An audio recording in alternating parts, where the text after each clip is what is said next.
Welcome to the Art Settlers of New York, an exclusive production of Manhattan Neighborhood Network, MNN, direct from MNN's El Barrio Firehouse Community Media Center, located at 175 East 104th Street, between Lexington and 3rd Avenues in the heart of East Harlem, El Barrio. My name is Rafaela Ronnie Billini, founder and co-executive producer of the Art Settlers of New York. Writer Jorge Luis Borges says, quote, that the task of art is to transform what is continuously happening to us, to transform all those things into symbols, into music, into something which can last in man's memory. Authors of the Art of Activism, Steve Duncombe and Steve Lambert, wrote in their book, art allows us to say things that can't be said, to give forms to abstract feelings and ideas, and present them in such ways that they can be communicated with others. Music, song, and spoken word are used by our two guests on this journey of the Art Settlers of New York. We have Trudy Silver, a jazz pianist and composer who taught music in Spanish in New York City public schools for over 30 years. She has created hundreds of dramatic vocal and instrumental performances since 1985. She combines her social justice work and performances and is a member of New York War Resisters League, New York City Raging Grannies, Jewish Voice for Peace, Women in Black for Palestinian Rights, Rise and Resist, and Rising Together Guerrilla Theater. Most recently, she has been working with Catal, HALT, and RAP to close down Rikers Island Prison and promote equitable bail reform. Proudly, she is often engaged in civil disobedience and has been arrested over 30 times. Also joining Trudy is Mariposa Fernandez, an Afro-Puerto Rican poet and writer, award-winning and internationally known, a Letras Boricua Mellon Foundation Fellow, educator, activist, performing artist, visual artist, and community historian. Her poetry has been featured on HBO, BET, and PBS. She's an adjunct assistant professor in the Africana Studies Department and the Women's Studies at Lehman College, and a faculty member of the Black Studies program at City College, CUNY. Both are art settlers of New York, living in Manhattan and the Bronx.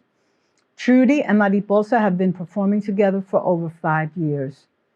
They certainly personify the term activists and use their respective art for a better world. We are happy to have them with us at MNN. Bienvenidos, welcome, my dear friends Trudy and Mariposa, to Manhattan Neighborhood Network. Trudy, how does it feel to finally get here? Wonderful, really wonderful. Great. And I really appreciate it. Muchísimas gracias, hermana mía. That's right, you're a dear sister. And Mariposa, we had planned to have you in the future. You were on our guest list. And now I'm really happy we're gonna have this particular program together with Trudy, so that you can share with our viewing audience what your experience as an activist and as an artist, putting aside your egos and working together for a cause. And we have many causes that we're going to be reviewing. But first, we're going to see a particular video where both of you are participating, written by Trudy Silver. Let's show it now. For your viewing enjoyment, people power. Which side are you on? Which side are you on now? Which side are you on? We are going to hear Where's the Outrage? People Power by Trudy Silver Mariposa.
Tierra linda,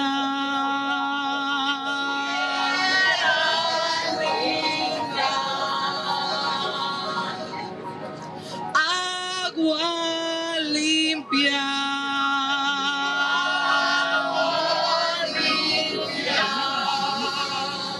un mundo libre,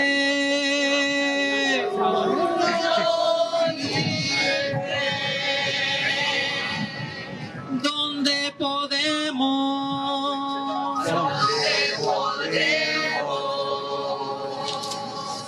respirar.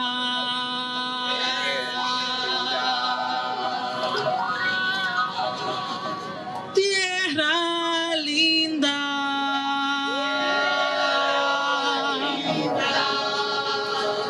agua limpia, un mundo libre,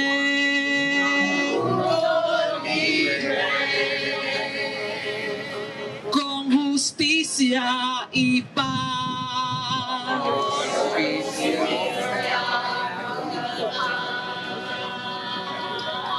El pueblo unido,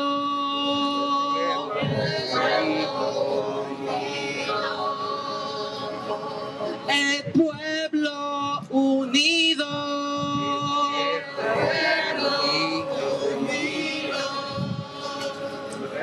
el pueblo unido jamás será vencido. El pueblo unido jamás será vencido. El pueblo unido jamás será vencido.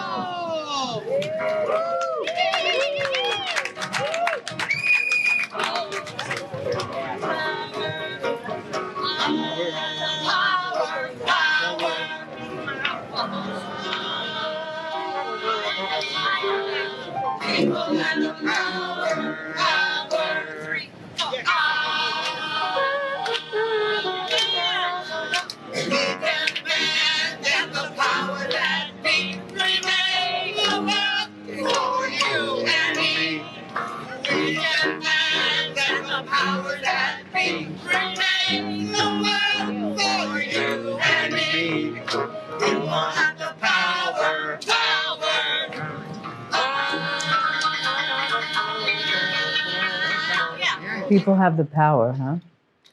So Trudy, tell us how this started with you. You were a prodigy child in piano. Yes, you were. Yes, you were. Everyone should know this. And yet you decided to step off the curb. At what age did that happen? When you stepped off the curb and focused on an issue and realized, you know what? With my music as a performer, I can get a message across. When did this start with you? My father and my mother were just wonderful, wonderful. And my brothers, my two brothers. So we lived in an environment of union activism and supporting unions. And I was raised about being against all war and against Vietnam. And we went to demonstrations and we got to meet Paul Robeson. And my father was just amazing late in life. He died very young, but he became a great attorney, went to the Supreme Court, First Amendment right. I was a very young member, 14, 15, of Students for a Democratic Society. And so that was it. Yeah. And then I met a Puerto Rican who came to New Britain in the 70s, and he helped organize one of the largest events, the Independistas, in Madison Square Garden, that I was involved in getting buses to go there. And it was hundreds of thousands of people. And I just wish we were there right now. But we have a long way to go now. So you share a passion for Puerto Rico and Puerto Rico's independence That's right. movement as well. And it must be sad for you to see what's happening in Puerto Rico, particularly how, in fact, too many people are getting ready or anticipating the onset of statehood. Pero para mí y para mis amigos, despierta, puertorriqueña, despierta. Es la hora de luchar, es de amar por ven, no será simpático el ruido del cañón. Nosotros queremos la libertad. Nuestro machete nos la dará. Vámonos, puertorriqueños, vámonos. Ya estamos ansiosa la libertad, la libertad, la libertad. Él me enseñó eso. 75. Wow. So, Mariposa, did you find that you had a kindred spirit This is here? why I like hanging out with this lady. Yes. Tell us about growing up as a New Yorican, being Puerto Rican ancestry, but growing up as an Afro-Boricua in the Boogie Down Bronx. How was that for you and establishing that relationship, that special relationship with Puerto Rico and identifying as Puerto Riqueña? How was that for you? I remember growing up, eating rice and beans, of course, listening to my mother and my grandmother's music. That was the Fania All-Stars and Gran Combo. And for my grandmother, Rafaela Hernandez and the Aguinaldos de Ramito. And my mom taking us to the Puerto Rican Day Parade. And as a little kid, not being happy, like we were, I was not happy at the Puerto Rican Day Parade because I was like, where are the floats? You know, my context of a parade was the Macy's Thanksgiving Day Parade, you know, and in the 70s, maybe the parade wasn't as, I remember there were long spans of time where, in my memory, being shorter than a lot of people, I was able to look through people's legs and look down, you know, Fifth Avenue, and there were long lapses of time where nothing was coming. It was boring. And I have a poem called Memories of the Puerto Rican Day Parade, where I say, you know, qué bonita bandera, qué bonita bandera. I remember when I was very young, Mommy took us to the parade and it wasn't much fun. I didn't speak Spanish. I didn't have a clue. When the people yelled Boricua, I didn't know what to do. So there was, you know, this period of struggle, of learning about the history of Puerto Rico. And it wasn't the fault of my parents that they didn't teach us, you know, certain things. They couldn't teach us what they didn't know. They taught us to be proud. And it took time. It wasn't until my 20s and my early 20s that I began to discover that history for myself, you know. Fast forward to the days of my youth when I read our history in books that where I learned the truth, you know, and crying and learning about the existence of Puerto Rican political prisoners. And I think it was a struggle. And so when I think about your question, when did I step off of the curb? I remember when Nelson Mandela came to New York. In the early 90s. In the early 90s. I think it was 1992, no, actually late 80s. It was in the late 80s, maybe 1990 or 1989. No, not 1990s, in the early 90s. I think it was 90. Yeah. Because I was in college already. I went to NYU, and I learned about Nelson Mandela through my twin sister. Melissa. She was more political when we were teenagers. She was in a fabulous leadership program, and I really wasn't interested in anything political. But I learned from her, and shout out to her mentor, Tor Orange. She is an amazing woman, director of the HIAP program at FIT. But because of learning vicariously or learning about the existence of Nelson Mandela, who was a political prisoner, that I never imagined that he would be liberated. And so that moment of seeing that, that the struggle, that the worldwide struggle and the boycott against apartheid in South Africa, that it worked. I was 20 or 21, and it just made me believe that anything was possible, and that there is such a thing as people power. That's right. That's right. Pueblo unido jamás será vencido, like both of you sang in the video. That's right. So right now, both of you have your issues. We know yours, Mariposa, is we still have an issue with Vieques. It hasn't been cleaned. There was an island that stepped up and said no more, and it still hasn't been cleaned. And there's still no hospital, right, in Vieques. There's still no hospital. It's already been proven that the U.S. Navy was not a good neighbor at all. No, the military is the biggest polluter on the planet. Right. Greenhouse gas. The United States military. That's right. And Trudy, so both of you came together and you've got different issues here. Stop Police Terror.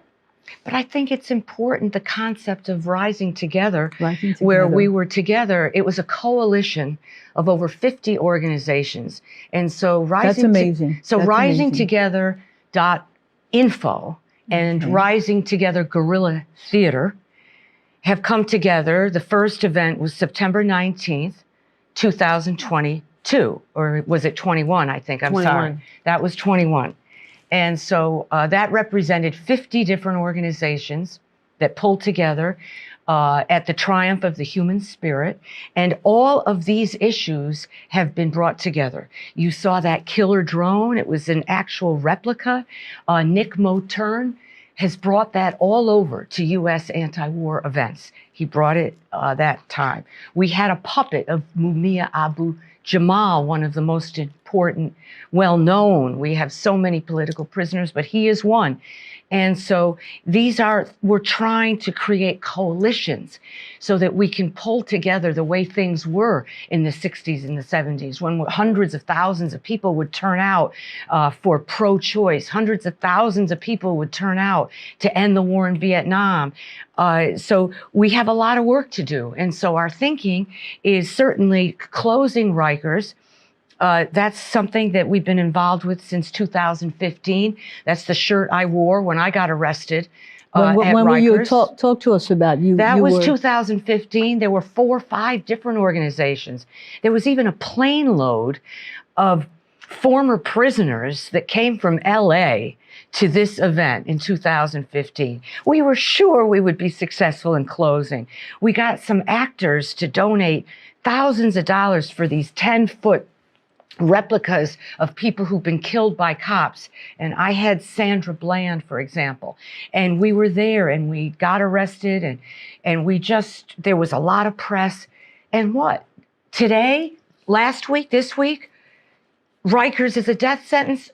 HALT, RAP, Freedom Agenda, these are all organizations that are working to try to get bail reform back, since Hochul has decided to roll it back. We need that bail reform. Rikers is a colony of poor people, a penal colony that we house. It's just so shameful that it exists. 10 giant buildings that are not livable, and people are dying, and people are committing suicide all the time. So we want to connect these issues. These were some young kids that were in front of Hochul's office creating this organization. It was Move the over money. 100. Move the money. This Move the Move Money, Money. I'm sorry. Move the Money is a lot of old people. Sorry. And that organization, we're at City Hall. We're trying to get people to vote to move the money for military into health, education, all the essential things that we need, feeding people. So Move the Money is just one of the things that's happening tomorrow at the St. Pat's. It's not tomorrow because you have different dates, but it is tomorrow for us on Sunday in Queens. And we have a lot of these organizations in Vets for Peace that will be there. And certainly we're against war, and we stand with Medea Benjamin, for example. And I'm talking too much. Not really, particularly because every day in the news we're hearing about the war in Ukraine, and we're giving a lot of money to Ukraine, Trillions. and we need the money in our communities as well here in the United States. This so is that's the an public issue. purse. This is our money that I think is. And so your former guest talking about stuff being stolen. I mean, this is our money being stolen to kill people. That's And correct. it has not stopped with every war criminal president through my life, and I'll be 70 in April. Every single one was involved with bolstering this military. And not one war criminal has gone to jail, okay? And yet we have thousands and thousands of Black and brown people in jail throughout the nation. So we have another issue here, and we're certainly not promoting Fox News, but can you just raise the actual hat? What is this about? Every Tuesday, Rise and Resist. We have a very good turnout at noon on Tuesdays in front of Fox News. And now that Located where for our viewing audience? Fox News is on 6th Avenue, the main broadcasting. They actually share a building with others. We didn't realize we have many friends within that building. But Fox Lives, we have very, very powerful banners. Tourists are always wanting to take photos with us in front. And you can look up Rise and Resist, and you will see or join us and get a hat. Absolutely. And that's on 6th Avenue and what street? 46, between 46th and 47th. Every Tuesday at noon. If noon, it's terribly lunchtime. icy or terribly rainy, also when the weather was in the 80s and 90s, we had it at 10 o'clock in the morning. So it was a little easier on us older people. But yes, it's been going on for years, throughout the Trump era. Right. Yeah. Now, we want to hear Mariposa read something that you wrote that helped you, that was inspired by you stepping off of your curb and going into a new area, and probably much to the surprise of your twin sister. Yes, my twin sister, Melissa. And I love the metaphor of stepping off the curb. And at that point in my life, in my early 20s, I knew that I wanted something more for my life than my identity being wrapped around being somebody's wife, like my mom's generation. And my mom had me and my twin sister. I had an older mom. She was 40 when I was born. And so she was born in 1931, my mother. So it was a totally different generation. And my mother, I interviewed her at that point in my life. I was a women's studies major at NYU. And one of the questions that I asked was, do you think my life will be different than your life? And she said, yes. I recently came across the interview. She passed away in 2010. And I said, how so? And she said, I think you'll have more choices and more opportunities. And that has been true. And certainly when you turned 40, if you remember your mother at 40, you were probably a younger 40 in terms of everything, energy and spirit. I think so. And I think that that age Julia de Burgos was only 39 when she passed away. She didn't even make it to 40. And when you're, when you're super young, you look at that age at 39 or 40 and you think that's old. Right. And then if you're lucky enough to reach that age, then you realize, oh wow, this is actually not, this is not old, But I think that you're absolutely right. And by that point in my life, I had been able to travel to places that my mother never would have imagined. By that point in my life, I had the opportunity to perform at the United Nations World Conference Against Racism in Durban. I haven't been arrested 30 times, but I was arrested one time for the cause of Vieques with Rosie Perez and with elder Puerto Rican activists who are now ancestors, Doña Adel Favela and Doña Rosa Escobar. And Doña Rosa Escobar was the lieutenant of Evelina Antonelli. And I am so grateful that I found these women, Esperanza Martal.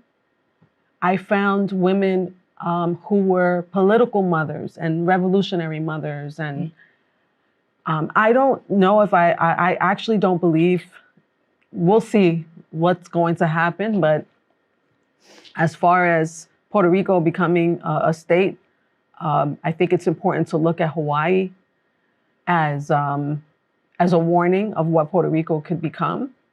And there's a lot of work to do. There's a lot of work to do, and it's definitely not, if people think that Puerto Rico becoming a state is the answer, then I think it's important to look at Jackson, at Florida. Look at Jacksonville. Look at the people that are still dealing with contaminated drinking water. I don't know how many months it's been. It's been more than, how many months since the hurricane that contaminated the drinking water? That was last hurricane season. From last year. From last year. And people are still boiling water. People are still unable to drink water or take a bath in Flint, Michigan. And so look at the case of New Orleans, of Hurricane Katrina and people being made to sleep in contaminated campers that caused cancer. So I think that it's really important that we look at these cautionary tales, and that Puerto Ricans that think that statehood is the answer. I think it's important that they listen to different points of view. I think the younger generation of Puerto Ricanos who are living on the island are growing as much as the statehood movement has grown, but there is a mindset. You can see it, you can sense it, and they're willing to sacrifice many things, including their lives. And they express it, and they're doing things, to show that, what, older generation, you really effed it up for us, and we shall see. We shall see what happens. So let's hear your tribute there. Well, this is actually, the poem that I'm going to read is connected to the movement to get rid of Rikers. Right. And it's called Corporate Leviathan. And it's dedicated to young people that are not, that do not ask to be born into a society, that is more concerned with building prisons than schools. And I wrote this a long time ago. I was in my 20s, and we're still headed towards more prisons rather than the elimination. A major industry. Mm-hmm. It's called Corporate Leviathan. And while the rich and privileged, nameless, smiling faces live large in safe and clean places, why must there be such disparity? And with such abundance, why must our children go hungry? The clock ticks as they sit packed in and confined. How will they learn how to think critically, to question authority? Not taught but trained to follow orders, pledge allegiance to a republic more concerned with building prisons than schools, more concerned with producing weapons than books of knowledge. Less than 1% of us makes it past college. What conspiracy theory? This is reality. It ain't no secret they want to lock up our children and throw away the key. Feel the urgency. In public policy, seems that schools are a liability, but prisons a thriving industry. Our children are not just failed, but jailed systematically, quite ruthlessly, by a society motivated by greed and money, creating monopolies of resources along class and color lines, education to make the masses blind, schooling to assimilate, not liberate, progressive masks to disguise the race and class hate, smiling wide as they annihilate, creating policies of hypocrisy, radicals of the 60s, now the caretakers of aristocracy. It's the philosophy that it's okay to oppress so long as you claim to be fighting for social justice. In the corporate leviathan of this new age, the dawn of a race of child slaves, in prison grays, in prison grays, in prison grays, made in the USA, if we do nothing. Oh my God. Thank you so much. At 20. At 20. Oh my God. And this is before you self-educated yourself on the history of Puerto Rico, or that was this was in line because the development of my poetic voice and artistic expression paralleled my activism. And when I was in graduate school, I learned about a group called Pro Libertad, and they were organizing to free the Puerto Rican political prisoners and prisoners of war. And at that time, we had 16 that were in prison, and we have successfully liberated each and every one. At the time, it was like mind-blowing because we ate rice and beans, but we also ate American pie. We celebrated the 4th of July.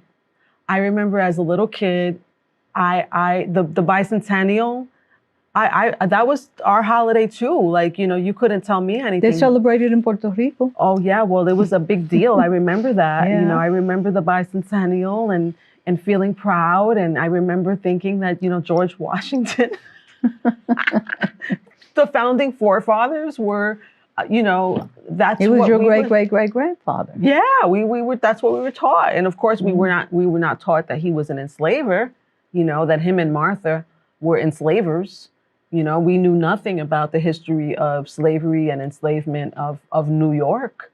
You know, not only that slavery existed here in New York, but that it began here. Lakota. Right. So we didn't know any of that. But I think that it helped to make me a stronger person, and it was empowering, and it was the reason why I stepped off the curb. Right. If anything, you know, when right now you hear so much about slavery, and now there's a change in the actual term. Well, no one was a slave. A human being was enslaved, not a slave. Ancestors of slaves, no. Ancestors of humans who were enslaved. No. I have to ask you a question as part of a younger generation and a proud Puerto Riqueña. How do you feel about the term Latinx that was started to be inclusive and genderless? How do you feel as a Puerto Riqueña to be identified as, do you identify as Latinx? I identify as a Black Puerto Rican, as a Boricua, and the term Latina, because before there was Latinx, there was Latino, right? And the controversy, or not the controversy, the debate, which I think the debate between Hispanic versus Latino still exists. So I remember that was the first conversation. And I wrote an article when I was in college, Latino versus Hispanic. And I chose at that time to, even though I identified as a Puerto Rican, as a New Yorican, as a Boricua, and all of those interchangeably, Latina for political reasons, to be in solidarity with Mexicans and Panamanians and other citizens and non-citizen working people here in the U.S. of Latin American descent. And I didn't vibe with the term Hispanic because it meant deriving or belonging to Spain, in my understanding of it. As far as Latinx goes, I don't have a problem with the X, but now my students are they're in favor of the Latine, because it flows more within the Spanish language as a non-binary term. And I think that that language, especially as a poet, I think that language is supposed to flow and evolve. Thank you. And, you know, I wrote on Twitter. I used social media in different ways, but I use Twitter to make political statements and occasionally. And I wrote something after learning that the new governor of Arkansas banned the word Latinx. Did you hear about this? No. I heard about Tennessee banning drag queens recently. Oh, yeah. yeah. Well, the new governor of Arkansas, who was the press secretary for number 45, who I affectionately call the Bad News Bear. You know who she is, right? Sarah Huckabee. She banned the use of the word in government literature and offices. She banned the word Latinx. So I wrote a poem on Twitter about it. I mean, I just think it's the terms and the identities that people use to identify themselves need to be respected and honored. Thank you. Now, that's something that should have caused an uproar in our community, and this is the first time I'm hearing about it, and you're hearing about it. No, I know. You I knew about it. definitely knew about it. Okay. Oh, that she banned the word. Yeah, that was like her second day in office. Okay. And I'm just like, don't you have better things to do? Absolutely. You know? Absolutely. So, Trudy, right now, what are you working on with respect to your music and your activism? Well, I continue to evolve this piece of Where's the Outrage? And so in the 90s, I was creating pieces about where's the outrage. So some people I know say, all right already with the outrage, but I think it's an important theme because where is the outrage? I think it's a big deal if 100 people show up to a pro-Palestinian event, which is there should be thousands of people. So I'm continuing to evolve. And fortunately, this theater group is at my disposal now. I'm a founding member with a lot of these actors that are in that video. And we're doing a piece tomorrow. We're doing a piece on March 19th, which is an anti-war piece. And continue to connect with these things we really believe in. Through 5C Cultural Center, through 5C Cultural Center, which I founded with Bruce Morris, my wonderful partner of over 30 years, on the corner of 5th Street and Avenue C. And fortunately, Mariposa has spent some wonderful dissident arts festival days there. You mentioned Maria Mar, and so we're evolving. I like performing with tuba players, and where else but with Trudy Silver can I And perform? I can still hear my mother at 101 saying, please don't work with a tuba player, you'll lose the gig. But I love tuba, bass, trombone. Well, you certainly didn't have a tuba player at the New Yorican Poets Cafe down the street. So that's probably a 5C exclusive feature? Well, but certainly at New Yorican, we had the great Roz Moshe. Yes, saxophonist on and the flutist. wonderful thing that Mariposa hosted, honoring. It was a tribute to Ntozake Shange that we did. It was at Incredible Puerto lady. Rican Embassy. Yes, Que Viva Ntozake Shange and Que Viva Adal Maldonado. Such a powerful Mm-hmm. evening. Yeah, we did that with Adal.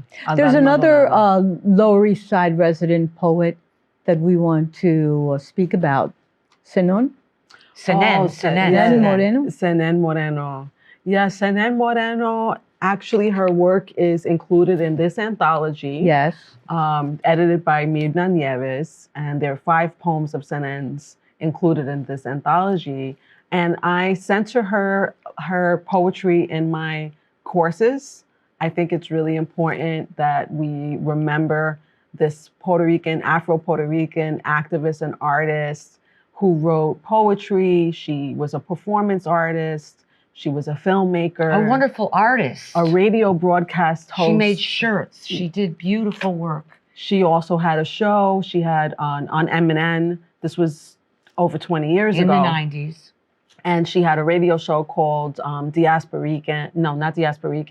Diaspora, I think, USA.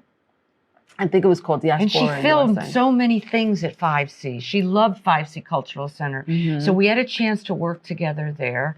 And after she went to Palestine, and then we found that she had cancer. She died at Bellevue. And we had a wonderful memorial for her. There were a few memorials, but one was at 5C Cultural Center, because she had a part of that center that she spent a lot of time writing. And we have some of her unpublished work. And Mariposa certainly has some recordings, and we're hoping.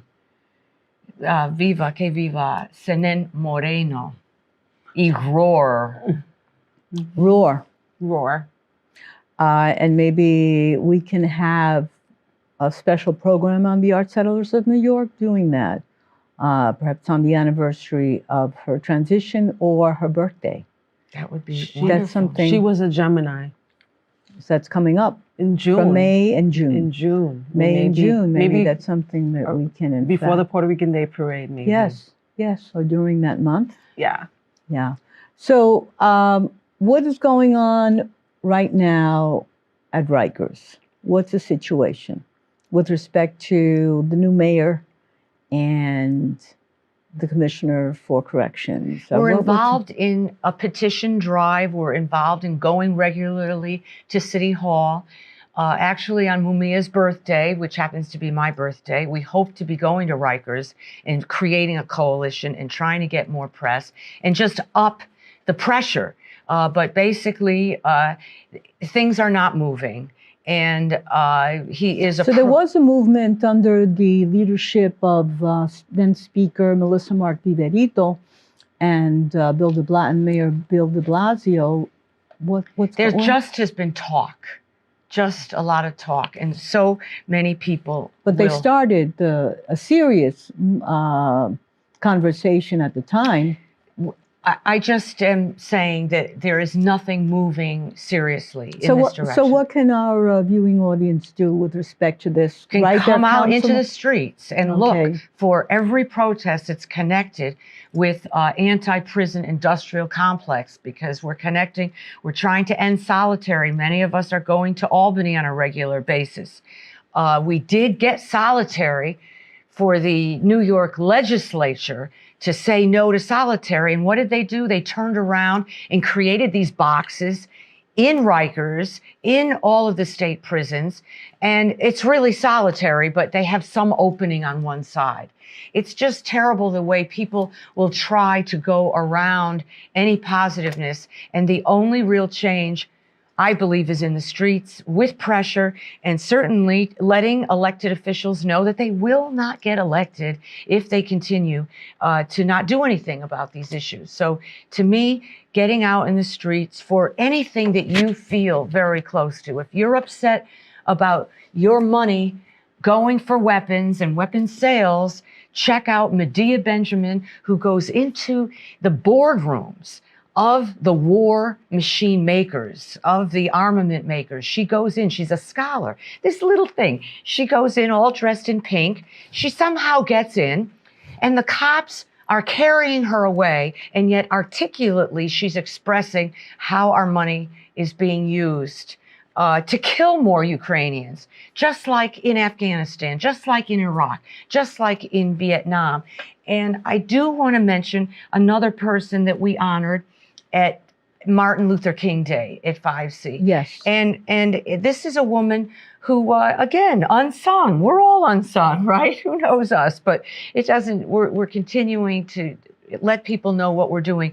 Roz Paczewski is a MacArthur Foundation winner. She was head of women's studies at Hunter College. She wrote the definitive book on abortion in the 60s. Roz Paczewski founded Jewish Voice for Peace core membership leadership in New York, which is now a national organization of people of all colors, amazingly, people of all ages.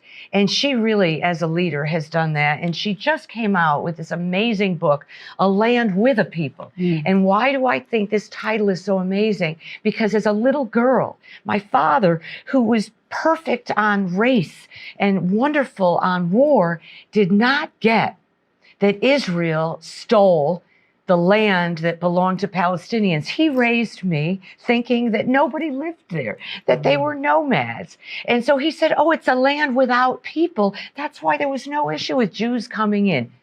Lies, okay? So she expresses within this a very lay person's understanding of the history of Palestine and of Israel.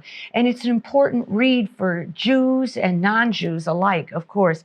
And she features so many amazing Palestinians that she has met throughout the course of her career. She's traveled throughout the world as an emissary of women's rights, and specifically she's been working the last 15 years on Palestinian rights. And this book is a great testament, A Land with a People. And it was her first time, I've known her over 40 years, and it was her first time coming to 5C Cultural Center.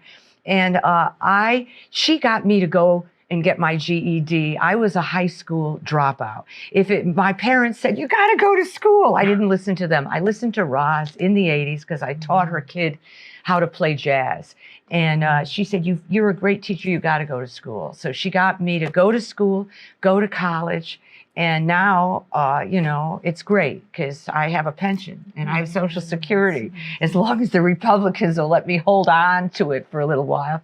And so we're selling her book, which is beautiful. And certainly we're honoring Medea, who is another dear friend. She lives in DC. And so we're encouraging that. And Mirna Nieves is one of our most important. Please use the Spanish to describe her. Poeta, profesora, escritora. This book, I think, is so important. It was published in 2012, breaking ground, Puerto Rican women writers in New York City from 1980 to 2012 is so important. And she's retired now. She's one of the founders of Boricua College, and she lives in Manhattan. So I hope she has MNN and she can see us. Well, But she'll be at 5C on April 22nd because her new book is being premiered. Oh, right. Her new book is being... Which is a Saturday from 1 to 4 on April 22nd, which is the Mumia week. And she has just felt very good joyous about sharing that week. It's a collection of all of her writings. And the photos really she talked about. Beautiful photography.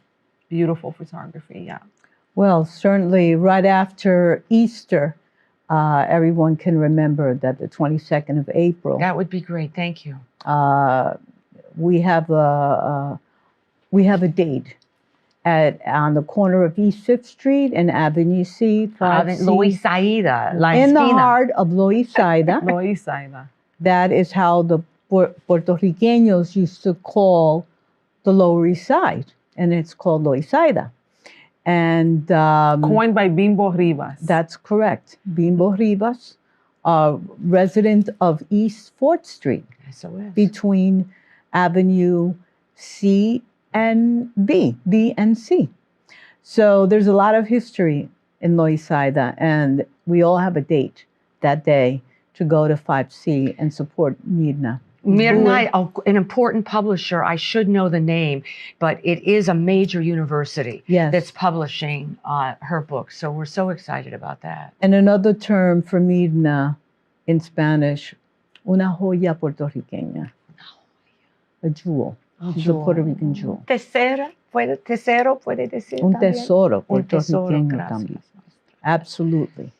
And we have to... Y budista. And an SGI member. Yes, she Fellow chants as- Nam Myoho Renge Independista Kyo. también. And she also writes for And Then, which will also be featured. It's many, many volumes that she's helped to work towards And Then. And I need to talk about our grannies, our raging grannies, that also appear at many of these demonstrations. Tomorrow, we will be there. And they You know, continue to Grand appear. Army Plaza. They said The I could be- Palestinians and the Jewish Voice for Peace will be in Grand Army Plaza tomorrow at 3 p.m. at Schumer's house, which is right about across the street. And we will be sharing what's been going on with the murder of Palestinians that has just gotten so much worse the last few weeks. For by any future Israeli events, settlers. everyone should go to Thank you so much. 5cc.org. 5cculturalcenter.nyc. Okay, 5cculturalcenter.nyc is the website. And we're going to end, and I want to thank Thank you both so of you much. for Thank you sharing so this much. brief And moment. I'd like we to will, also we will invite return. your viewers to follow me on Yes. social media, La Poeta Mariposa. It's LAPOETA, and then my name, Mariposa. Mariposa, and Trudy Silver. TrudySilver.com, TrudySilver.com. Who is an amazing composer Thank and you. pianist, jazz pianist, and is also an honorary SGI member, for your information. Oh, okay. She has performed at the New York City Cultural Center with me, and at the New Jersey Buddha Center as well, so that you'll know. So we have something else that you're going to be reading, Mariposa, that you wanted to read? This is this was published in a catalog in celebration of a project called Whitman on Walls. Okay. And it's dedicated to my twin sister, Melissa. And it's called Forget the Whirlwind, or More or Less Myself and You, Sweet Honeybee. When the time comes, if we should ever part, and one of us is left on this earthly plane to fight on without the other, I too bequeath myself to the grass beneath your feet, to the breeze, to the sea, to the vapors of she who more or less is me, and hope for my ashes to mingle with the ashes of our mother, to settle into the dust and rain, to find refuge in the bones of our father and his mother. Do not disrespect us with a crooked sign, though we need no sign, for who else but the descendants of the dispossessed shall know what endless love is, what true love is, what honor is, to be remembered or forgotten or self-written into the poetics of the oppressed, poet, to right the wrongs, poet, expose the lies, poet, tell on them and tell it well, poet. Dance, dance, dance in the burning of the uncovered truths, poet, unsmothered, as they scratch their heads and wonder why. Double over in abuelas suapiti, boom, boom, boom, chakalaka, boom, chakalaka, boom, boom, booming in the boomerang, poet. Every atom of this bronze body belongs to me. Every atom of your body belongs to you, sweet honeybee.